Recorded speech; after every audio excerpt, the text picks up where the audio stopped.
We're on? Yeah. Hello, my name is Christophe Calis, and I'm a member of Volt. I will explain you shortly what Volt is. Volt is a pan-European citizen-powered movement. This means we're active in all European countries, really in every European country. We were founded 2 years ago after Brexit by 3 people. And now we're more than 18,000 members volunteering for Volt.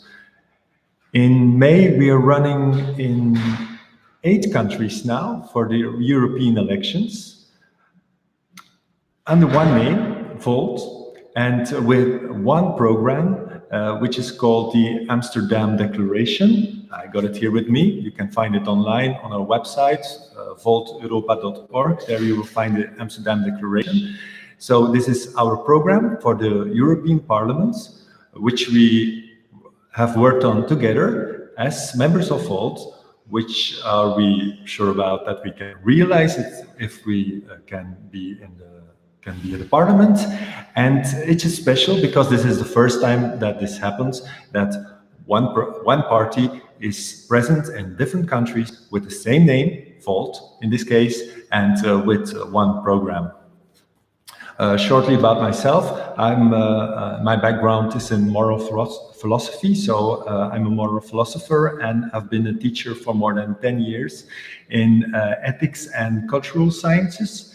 And now I've been working for almost 8 years for the Flemish Ministry of Education on the curriculum, and my expertise is in citizenship, democratic culture, and sustainability. So it's great to be here, and I'm really honored that I can have a look at your questions, and I will try to answer them as good as possible. First, in times of increasing extremism, sorry, I missed that one. In times of increasing extremism, do you see a role for culture in Europe, in European unity? I think absolutely. I think the basis of European culture is democracy. Democracy is, I think, the best way to counter any extreme ideas. It's not always easy. It's a hard thing to do. Because it's very important that we are really inclusive, that people know that their voice is heard. And I think that's a very, very different, very important topic for Europe. Today, again, there was a new Eurobarometer published, and there we see that more than 50% of the citizens of Europe say that they have the feeling that their voice is not heard. And I think that's very, very important, that we have a culture of inclusivity and empowerment, that people feel good in their community, and that they feel that their voice counts, and that what is happening in Europe, that they can influence it through the institutions. And I think that's one of the main goals also of Volt. That's why we're founded as like a counter movement against polarization and against extremism. We want to show that really citizens can engage themselves with each other, and most of all empower themselves. Since I'm a member also of Volt, I will talk about my own experience. I feel really empowered. And I really feel that normal citizens can have a dialogue, an intercultural dialogue, even between people with extreme ideas. If you just show that you can listen to them and want to listen to them, I think a dialogue is really possible. Of course, when it excludes any form of violence, of course. If people turn to violence, then that has to be stopped. We have to really, I think, priority is always a non-violent culture. But I also think that extreme ideas, you can really talk to people and go into a dialogue. Which are the main challenges of the working conditions of educators and teachers? Okay. Yeah, this is a very important question. It's also very close to my heart, as I've been a teacher for a long time. And it is challenging, especially I always chose to also to teach to young people who chose to be very quick on the labor market. That say, okay, we want to work with our hands, and we want to be skilled, and like they say, like say intellectual ideas or cognitive ideas are not that important for me, which is a fair choice. And then, as an educator, I think it's very, very important that you have the freedom and that you have the possibilities, that you have this infrastructure to have the means to work with those young people together and to realize a culture of democracy, of inclusiveness, and it's like the forms that people work in, like let's say the methods to improve them.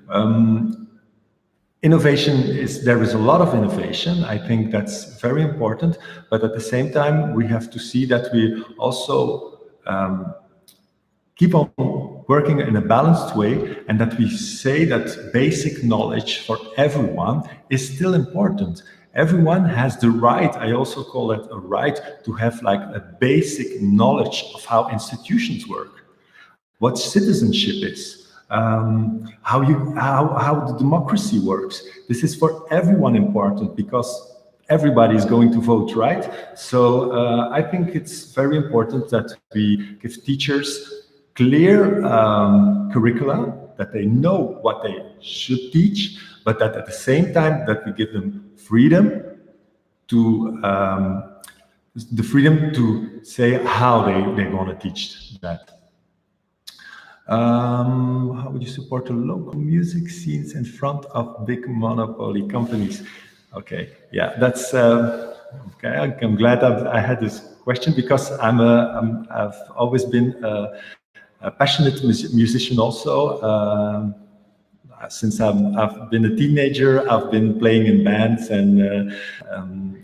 so I was playing in the local music scene, and I know it's quite challenging to do something out of reach of the big monopoly companies. I think for Europe has to assure that the culture scene, like the music scene, has no barriers for young people. Ideally, they can go free to concerts. If you're a student, and you should have the right to go free to a museum, free to a concert, free to any cultural activity. I think that's very important, that we make barriers as low as possible, so that it is inclusive as possible. I'm really convinced that local music scenes really will flourish then, if it's very open, if the funds are there to support them.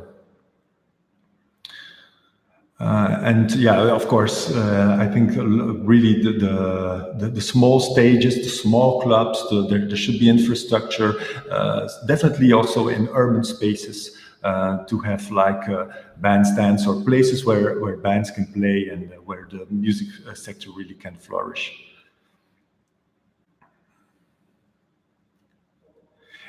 How can we encourage critical thinking and media literacy among people of all age, with more and more information being available? Yeah, good question. As I said, this is really I built my professional career around that, around citizenship, democratic culture, critical thinking, media literacy. for students, for sure. I think it should be implemented. It should be, and it's also in our Amsterdam Declaration. That's one of the main reasons that I chose for Volt also, that because we have a huge focus on education. And there we see in the Amsterdam Declaration also, we say that we want that every national curriculum has critical thinking, media literacy, and also citizenship education in its curriculum. When you ask all ages, I think also there it's very important that there are funds from European funds also to implement this, also to elder people, or because now we really have to think in a way of lifelong learning, because the society is changing so quick and it's so challenging to keep up with it, that we really have to give chances to people to develop their skills, their knowledge throughout their whole life. And I think it's very, very important that there are clear fund, that there is a good funding of this. Also for, I'm just thinking now about, let's say, STEAM, because a lot of people, there's a lot going on about STEM, but I think like there also we should implement STEAM, also arts into STEM. And one other topic that's really very close to my heart, it's philosophy. If we talk about media literacy, critical thinking, I think philosophy is a very important method to be implemented in schools.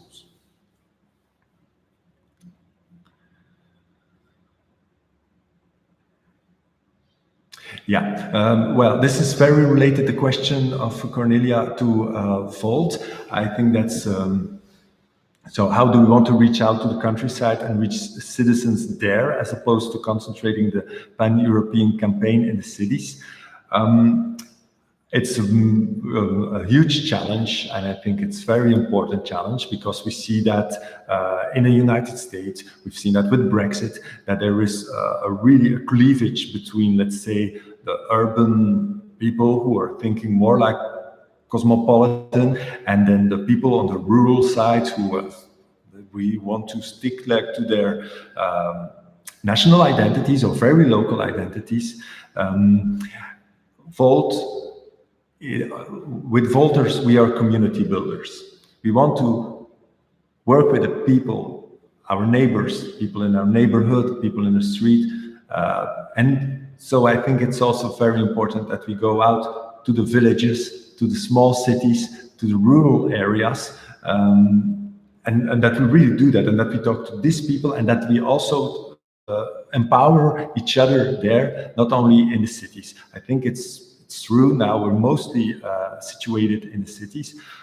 We're only here around since 2 years, so we building capacity, let's say, step by step and day by day. But I totally agree that it's very, very important that we also go to the rural countryside and work with the people there. I will just drink a little, sorry.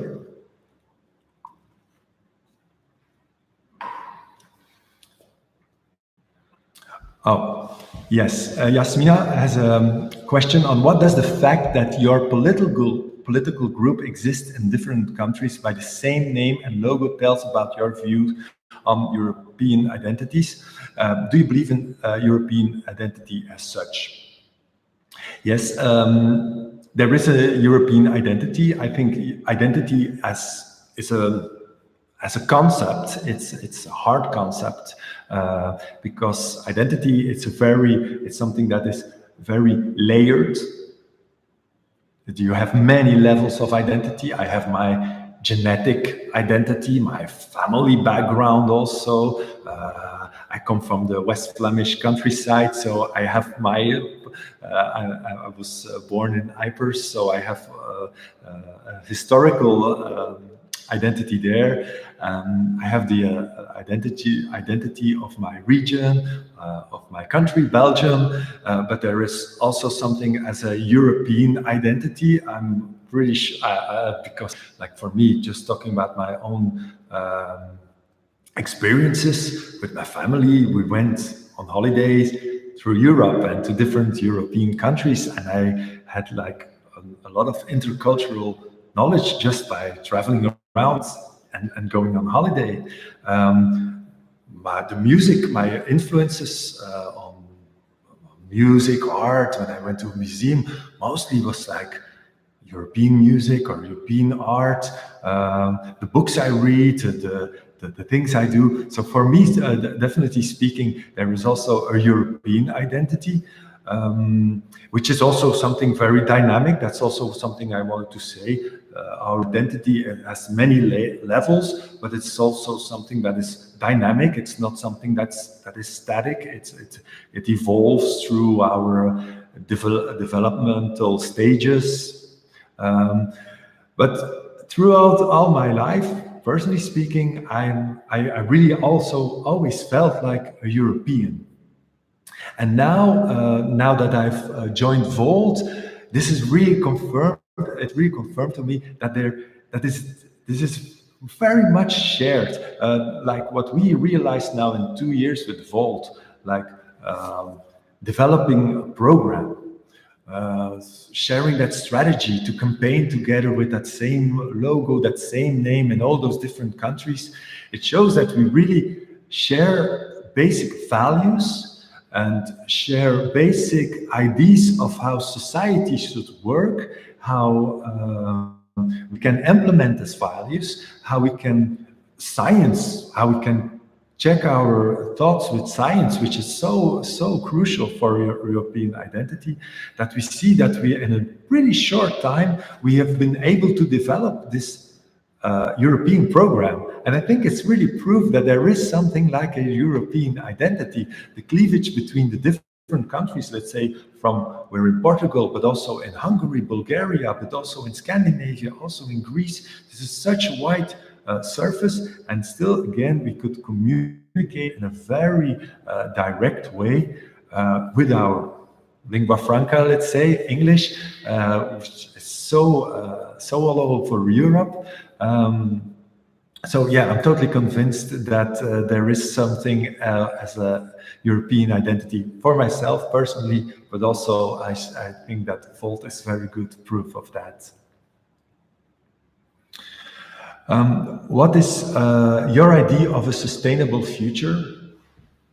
Well, this is of course so crucial on everything we do now, and also on Volt we have very strong focus on ecology, on our ecosystem, on our environment, because it's simple. Nature doesn't need us, but we need nature so hard. We are a part of that ecosystem that is so crucial for ourselves, for this life, but also for so many generations to come, that we take care of this planet. And we have been such a wrong path for so many decades now, that we're in such a terrible mess, that we have to take urgent, very urgent action. Yeah? So we have to reach those goals that we have agreed on. We really have to do this. We have to take urgent matters. And I think for us now as a pan-European party, this is one of our strengths, of course, that we want like a CO2 tax. This is so crucial now, and especially also on import. If we import from all over the world, that we have also a CO2 tax there. We see that from a national agenda, from a national policy, this doesn't work, because, yeah, of course, you compete to other countries, and then there is always the economical arguments. Europe has to be on the forefront, has to be a pioneer now on this transition to a sustainable future. We don't have any choice on that. We have a huge responsibility all over for the world, because we have this historical, let's say, responsibility in what's happening with this planet, that we really have to show for the world that this is possible, that we can make this transition. Also tell the people we have to be very honest about this. This will cost us huge efforts. But also say this is an opportunity. A green economy, really the transition to a green economy, it's also an opportunity for our economy. It can create so many jobs that give a lot of meaning also to this world, because I think being a part of that transition in your professional life, it gives also a lot of meaning. For me also, I really feel that, especially now that I have kids. I always been like an ecologist, but now, especially that I have kids, I feel so responsible for what is happening, and this is so urgent that we take this action. That it gives also a lot of meaning to what we do, and I think that is very important. And as you will see in our program, we have clear action points on that, and that we really go for. So excited to hear about the new Pan-European Party. Yes, it's so exciting. I totally agree. It's motivate us all to volunteer and to work very hard for this. What would be your affiliation to the existing groups in the European Parliament, and what would the priority file topics be you work on? Well, as voters, we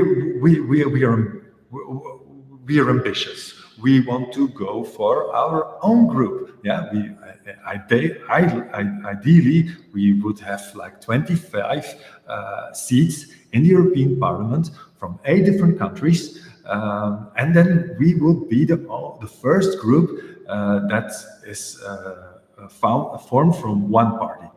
On the short term now, I think it's very challenging. So we will have to make like a choice between the existing groups. I think there are different groups that we have quite some connections with, because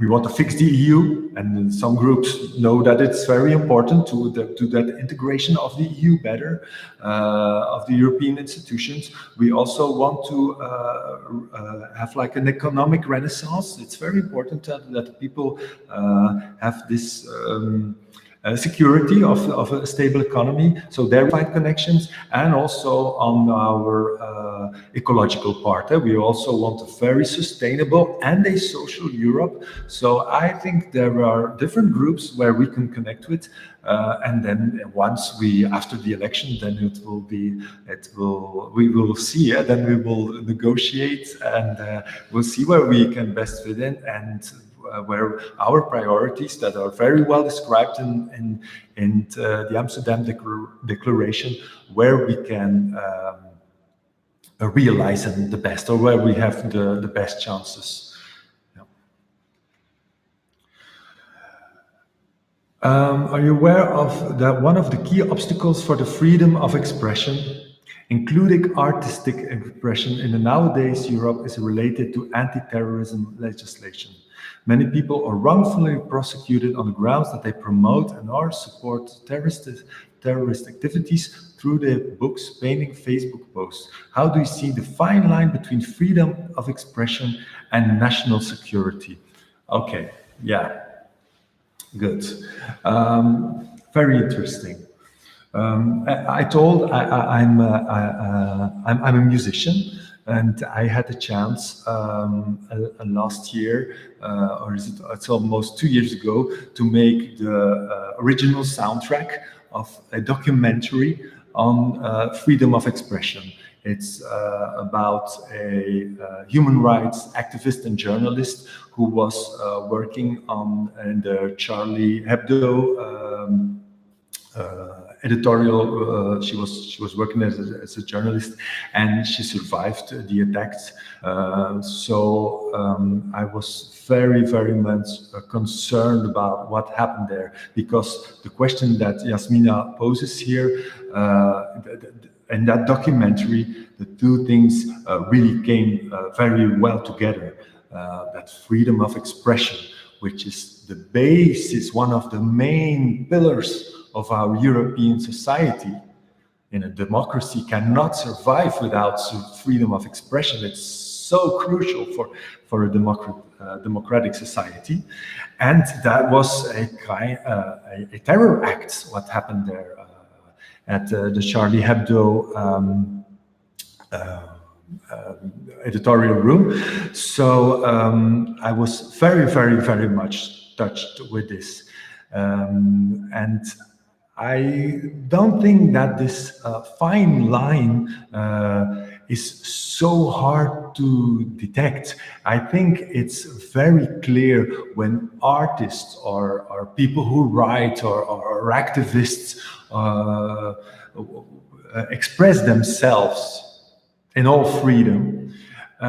It's very clear when they do that in a goal for the common good. If they really do that for the common good,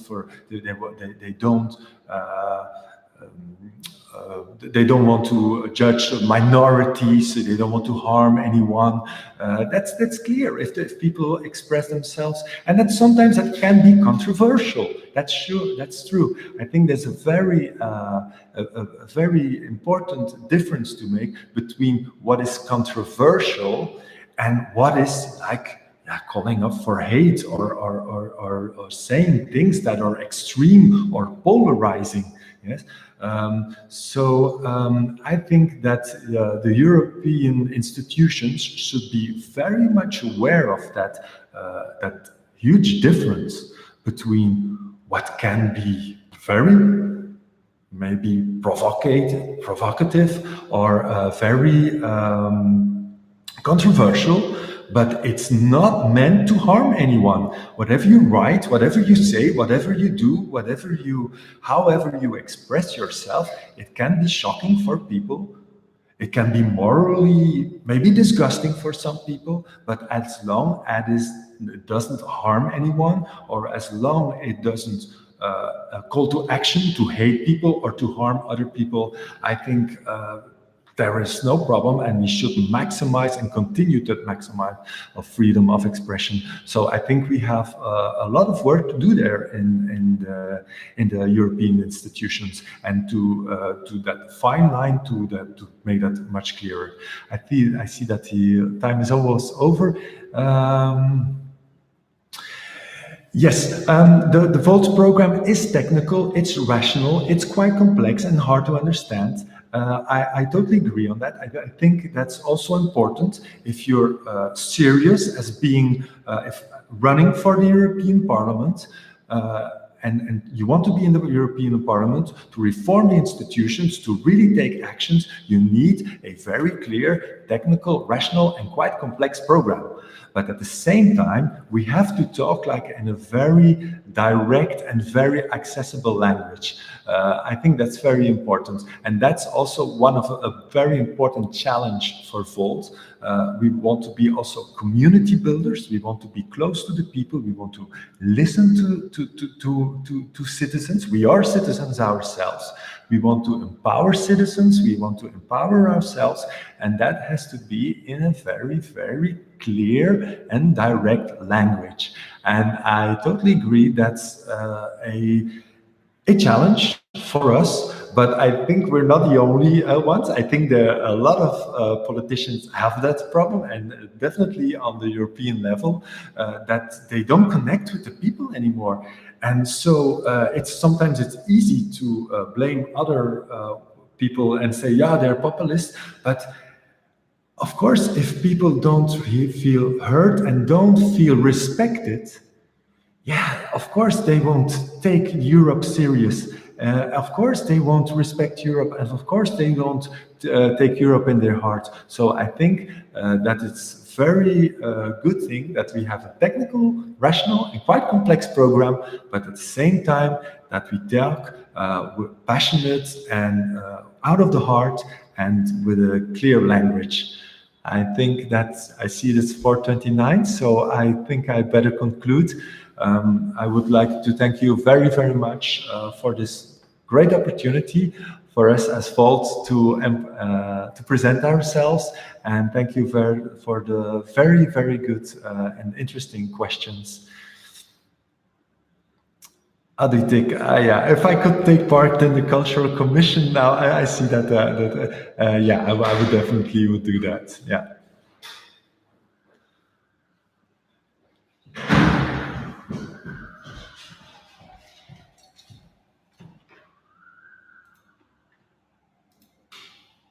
I was